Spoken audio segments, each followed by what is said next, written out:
$50 000. C'est le message qui est apparu sur l'écran. Puis, $75 000.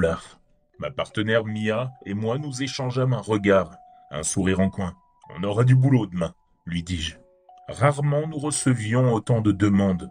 Enfin, d'authentiques, du moins. D'innombrables messages étaient clairement des blagues. Des informations manifestement fausses sur la cible, très probablement envoyées par des ados qui pensent que c'est du fake et qui veulent juste rigoler.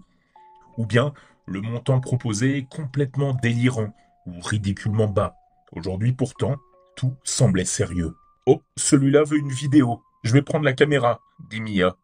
Occasionnellement, quelqu'un voulait une vidéo du meurtre en train de se produire. Parfois, avec des instructions précises sur la manière d'exécuter la mise à mort. D'autres demandaient des photos. Et certains se contentaient d'entendre des proches en deuil confirmer l'événement dans les jours suivants. Tant qu'il y avait quelque chose qui prouvait que le meurtre avait bien eu lieu.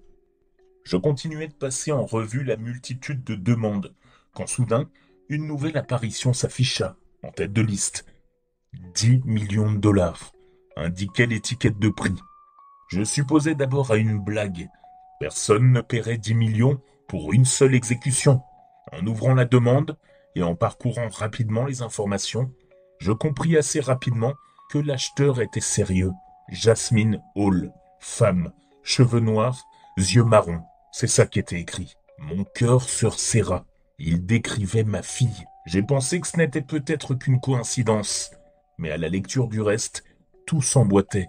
L'acheteur avait même laissé une demande supplémentaire en bas. Je veux que chaque seconde de la mise à mort de cette salope infidèle soit filmée. Veuillez envoyer la bande vidéo à...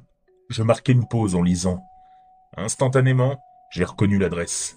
C'était celle de son petit ami. Je l'avais jamais senti, ce type. Il avait toujours été idiot.